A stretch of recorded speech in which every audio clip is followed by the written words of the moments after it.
August 9th, 1979, 1:30 p.m., San Quentin State Prison. Three men lowered a homemade kayak into the San Francisco Bay. They were wearing prison uniforms spray-painted to look like yacht club outfits. The boat was 14 feet long, built from stolen furniture materials in a prison workshop.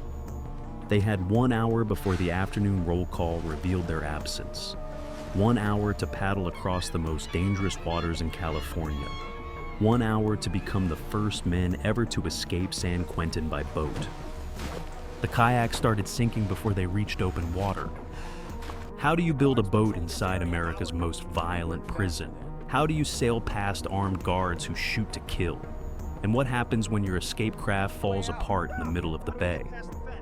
This is the story of Forrest Tucker, the man who escaped from 18 different prisons, and his masterpiece at San Quentin. San Quentin, the inmates called it the arena. The prison sits on the shores of San Francisco Bay, a fortress of concrete and steel that has seen more blood than most battlefields. The Department of Corrections once dubbed it the most violent prison in America. For decades, it was the site of countless escape attempts.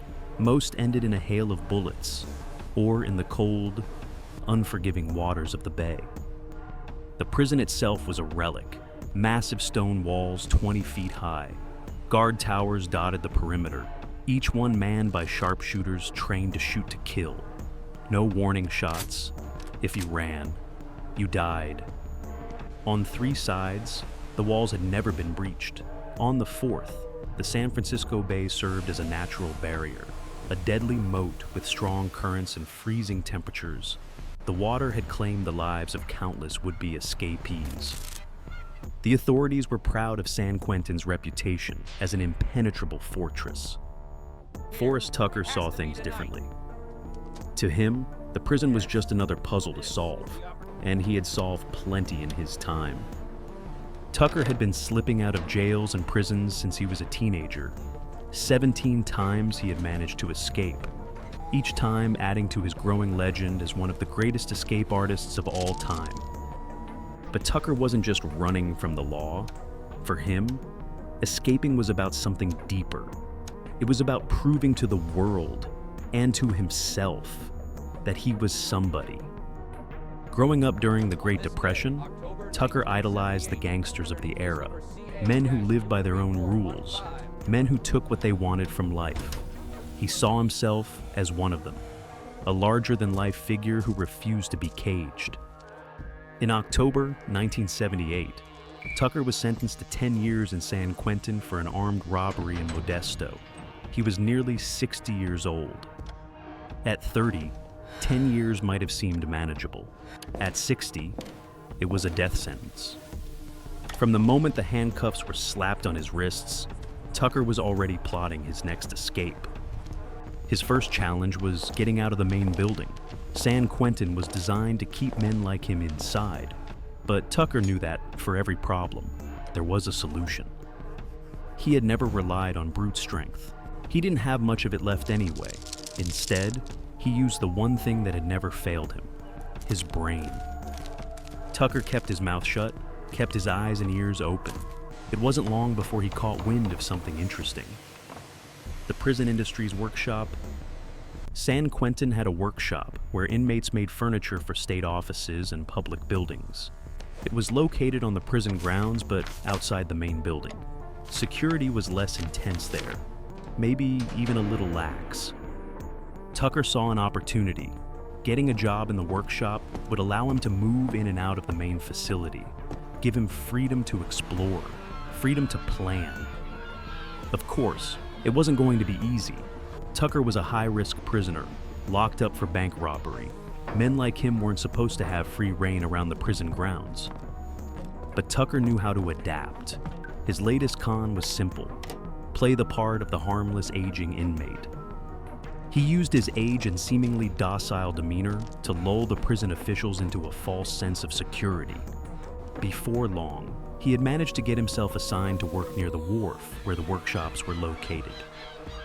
It wasn't much, but it was a start. The wharf was exactly where he needed to be, a place with fewer eyes watching. a place where he could begin to formulate his escape. Tucker didn't have a solid plan yet, but he knew that being away from the main building during the day gave him options. As Tucker watched the comings and goings around the wharf, he couldn't help but feel that someone was watching him too. John Waller was a man who had spent his life on the wrong side of the law, a criminal with a taste for the finer things and a disdain for hard work. They called him the Rabbit, a nickname earned for his habit of running, whether from the law or from prison. Waller knew the tales of Forrest Tucker, the old man who had outsmarted the authorities time and time again. Perhaps, Waller thought, there was something he could learn from the legend himself. The two men met one day as Waller took a break on a bench overlooking the bay. The scene was almost serene, if you could ignore the fact that it was from the confines of a prison. The water stretched out before them, dotted with pleasure boats that seemed to taunt them from beyond the walls. Naturally, the conversation turned to escape. As they talked, Tucker nodded toward the water, a subtle gesture that didn't go unnoticed by Waller. Was the old man seriously suggesting they swim out of this place? It sounded insane, even to someone like Waller. But then again, insanity had its own kind of logic when you were stuck in a place like this. Tucker agreed that swimming wasn't an option. The currents were too strong, the water too cold. But there was something about that bay that called to him. They brainstormed ideas, each more outlandish than the last, until Tucker finally hit on one that made sense in its own twisted way. Why not build a boat? For the first time, Tucker had Waller's full attention. Over the years, Tucker had developed a philosophy about escaping from prison. The more imposing the prison, the more bizarre the escape had to be. And what could be more bizarre than building a boat in the middle of San Quentin? Let's use the water, Tucker said. We can build a boat. Nobody would figure it out. It was a match made in prison, a pair of minds that thought just alike, ready to take on the impossible. They agreed to sail out of San Quentin together, but there were obstacles to overcome. They had the workshop, they had the tools, but keeping their plan secret was going to be the real challenge. The Pacific Ocean was no friend to anyone unprepared. The tides were strong. If they didn't time their escape just right, the currents would drag them back to shore, or worse. And then there were the guards, ever watchful from their towers, ready to put a bullet in anyone who stepped out of line.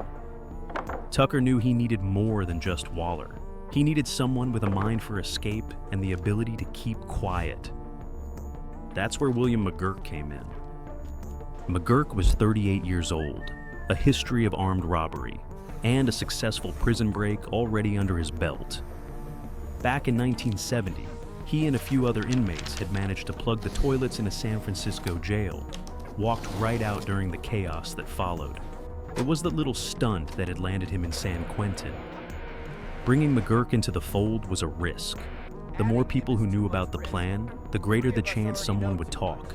In a place like San Quentin, trust was a rare commodity. But Tucker trusted McGurk, and Waller trusted Tucker.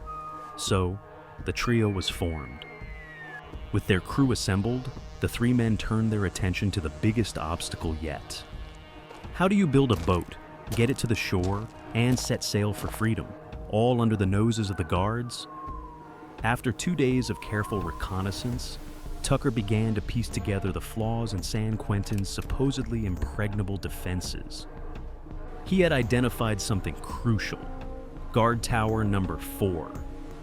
Unlike the other watchtowers that kept vigilant eyes on the prison grounds, this one was unmanned. The decision to leave it empty likely stemmed from a belief held by the authorities. The bay was considered an iron wall, a natural barrier so formidable that no one in their right mind would attempt an escape into its icy waters. But Tucker saw what others did not. If they could get the boat into the water beneath that unmanned tower, they might have a chance to make some distance from the shore before anyone in the manned Tower 5 could spot them. But before any of that could happen, they needed one crucial thing: a boat. Building a boat inside a maximum security prison was no small task. But Tucker had Waller, and Waller had access. The prison industry's warehouse was a treasure trove of materials. Everything needed to build furniture for government offices was stored there. Tools, materials, everything a builder could dream of.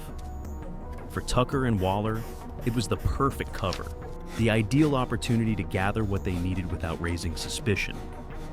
For 3 days, Waller carefully collected and hid the necessary materials, methodically assessing whether they had everything required. When he finally took inventory, the list was complete. Lumber, formica, plastic sheathing, everything was there. Waller wasn't too concerned about the guards noticing a few missing supplies. The warehouse dealt in bulk, vast quantities of materials. But the risk wasn't in the theft, it was in the construction. If anyone got wind of what they were up to, they would be locked away for much longer than their original sentences. Tucker's blueprints were ambitious. The kayak they planned to build would be 14 feet long, with a keel carved from a 15-foot sheet of formica. Waller set up a small workspace in a dark nook near the back of the workshop, a hidden corner where he could work without prying eyes. Together, he and Tucker devised a strategy to keep their activities under wraps. The first part was simple: noise. Waller would play the radio loudly, masking the sounds of his work. But caution was key.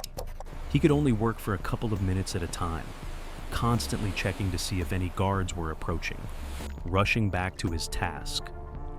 It was painstaking work. Waller went through 15 single-edge razor blades, earned countless nicks and cuts just shaping the keel of the kayak. But as the boat began to take shape, a new pressure mounted: the ticking clock. The bigger the boat grew, the harder it became to hide.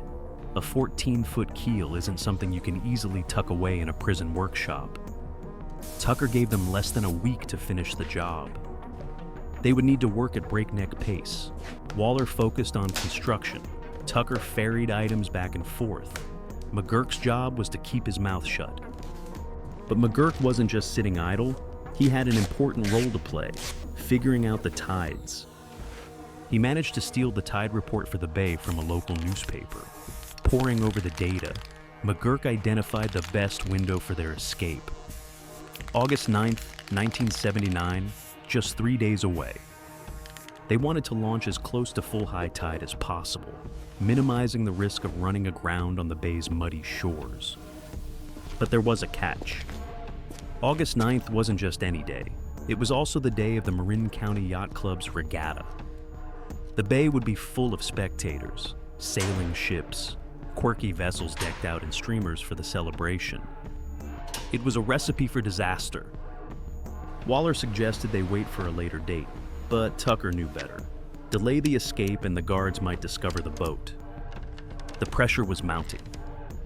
They decided to paint the boat in the yacht club's colors, fashion jaunty little caps to blend in with club members. The paddles were a makeshift affair, cobbled together from plastic tubing and the tops of 5-gallon containers. They covered the whole thing with waterproof plastic sheathing, the same kind used to protect finished products in the warehouse. There was one problem: not enough paint. Tucker came up with a solution. They would paint just half of the boat, the side that would face the shore. From a distance, it might pass. Their clothing needed to match too, so they took their regular prison caps and jackets, sprayed them with the same blue and yellow paint. If anybody saw them from a distance, they might just pass for yachtsmen out for a day on the water. But Tucker's ego couldn't let them leave without one final touch. They named the boat Rub-a-Dub-Dub, a nod to the old nursery rhyme, 3 men in a tub. It was the perfect blend of humor and defiance, a final jab at the prison that had held them captive. August 9th, 1979, the day of the escape. Everything was in place. Tucker, Waller, and McGurk made their way inside the warehouse to assemble the boat one last time. McGurk calculated that they needed to set sail at precisely 1:30 p.m., just 15 minutes before high tide. They had a narrow window, 1 hour to get the boat out of the warehouse, into the water, and away from San Quentin before the 2:30 roll call revealed their absence. Every minute counted. Assembling a 14-foot boat in the middle of a prison workshop was risky. They only had minutes to put it together. McGurk and Tucker moved quickly. Waller kept watch. Boat in hand, the reality began to sink in. There was no turning back now. But one question loomed large. How were they going to carry a 14-foot boat from the workshop to the water without being seen? The distance was at least 75 feet, a perilous stretch of open ground. Even moving at a brisk pace, 3 men hauling a boat would be exposed for at least 90 seconds. 90 seconds might as well have been an eternity in a place like San Quentin. Then something unexpected happened. A delivery driver had left his truck unguarded at the loading dock. Tucker saw an opportunity. He told Waller to check. Sure enough, the keys were right there in a drawer. Waller made a snap decision. He would use the truck as cover while Tucker and McGurk transported the boat. Waller grabbed the keys, climbed into the truck, started driving it slowly toward the water. Tucker could hardly believe it, almost too perfect. No one would think twice about him walking alongside the truck with another inmate carrying something heavy. That's what they did all day. What would have been unusual was seeing 2 inmates hauling a kayak across the yard, but not if the truck was shielding them from the guards. And incredibly, the plan worked. Tucker and McGurk moved swiftly, the weight of the moment pressing on them, careful to stay low beneath the shadow of the unmanned guard tower. They reached the water's edge, carefully lowered the boat into the bay, their hearts pounding with each passing second. Meanwhile, Waller drove the truck back to its original spot, returned the keys as if nothing had happened, then casually made his way down to join his fellow escapees. They couldn't believe their luck. It felt like a scene straight out of a movie. But now came the true test. Would this homemade boat actually float? Tucker was the first to climb in. The boat tipped slightly under his weight, the sides barely holding above the waterline. Then came McGurk. The boat sank a little lower. Finally, Waller climbed aboard. They all held their breath as the sides dipped precariously close to the water's edge. It was a tight fit, but it held just barely. It was now or never. They began paddling furiously, away from the prison's shadow, before anyone realized what was happening. But as they pushed off from the shore, none of them could shake the nagging fear that their boat might not last more than 30 seconds. The water was choppy. The wind was blowing harder than they had anticipated. The boat started to take on water over the sides. They had no means to bail it out. But to their immense relief, not a drop was coming in from below. The seams were holding. They paddled with everything they had, trying to reach the safety of the Court Madera channel, where they could blend in with other boats. They had passed the unmanned tower, but now they faced the manned Tower 5. The guards inside could still see them. Their counterfeit yacht club uniforms and hastily constructed boat would have to fool them. They paddled frantically, their arms burning with the effort. Then something unexpected happened. A guard on the shore spotted them, but instead of raising the alarm, he simply asked if they were okay. McGurk, who was usually the quietest of the 3, responded with a line that would go down in escape history. He looked at his bare wrist as if checking a watch that wasn't there and said, "Everything's okay. My Timex is still running." It was an absurd moment, almost surreal in its simplicity. But somehow it worked. The guard, assuming they were who they said they were, radioed in to confirm there was nothing to worry about. The escapees were clear. Just as they passed beyond the San Quentin property line, their boat could take no more. It began to sink, overwhelmed by the combined weight of 3 men and the relentless assault of the waves. In a desperate bid for survival, all 3 men clung to the sinking boat, began kicking furiously, trying to reach the shore before they drowned. They made it tired, wet, freezing cold, but alive and free. Their grand plan hadn't gone exactly as hoped, but they had made it far enough. As Tucker stood on the beach with his two accomplices, he knew what he had to do. Without a word, Tucker turned and ran, leaving Waller and McGurk behind. For him, San Quentin was just another escape to add to his list. Number 18, it was time to disappear once more. Waller made his way to the Larkspur ferry terminal, called a cab. When the driver asked why he was soaking wet, Waller told him his sailboat had sunk. McGurk's fate remains more of a mystery, but with suburban Marin County nearby, it didn't take long for all three men to blend in and vanish.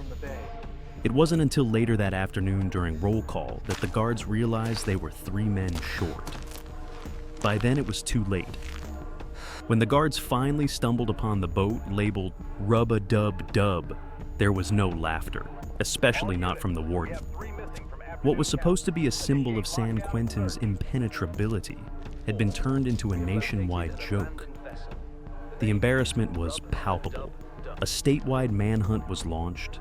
The escape became a major news story. McGurk was the first to be captured. By October, just a couple of months after the escape, he was tracked down in San Rafael near his girlfriend's apartment. Waller lasted a little longer, captured the following April in Gilroy, California, about 100 miles from San Quentin. For both men, the escape had been thrilling but short-lived. As for Forrest Tucker, he vanished. For years, there was no sign of him. Then, in 1998, Tucker resurfaced in Florida. He had settled down in Palm Beach County, even married a woman who believed he was an investment banker. At cocktail parties, he dressed the part, talked the talk, carried himself like a man who had always been on the straight and narrow. But the quiet life wasn't for Forrest Tucker. After a few years of trying to fit into a world too tame for his restless spirit, he returned to what he knew best, robbing banks. 20 years after his escape from San Quentin, the law finally caught up with him. On October 20th, 2000, Forrest Tucker was arrested and charged with armed robbery. He was 80 years old. He pleaded guilty, sentenced to 13 years. Because of failing health, Tucker was sent to Fort Worth Medical Center, part of the federal correctional institution in Texas. The years of living on the edge had taken their toll. Tucker suffered several strokes while incarcerated. On May 29, 2004, Forrest Tucker passed away in a Texas prison. The end of the man who escaped from 18 different prisons, who stole over $4 million in his criminal career, who pulled off one of the greatest escapes in American history. His masterpiece at San Quentin, a 14-foot kayak built from furniture materials, 3 men in spray-painted uniforms, a boat named after a nursery rhyme, and the first successful water escape from America's most violent prison. Rub-a-Dub-Dub, 3 men in a tub. Forrest Tucker, John Waller, William McGurk. They proved that no prison is truly escape-proof. Not if you're willing to build your own way out. And that brings us to the end of our story. If you like it, do not forget to like and subscribe and activate the bell button so that you can receive new videos.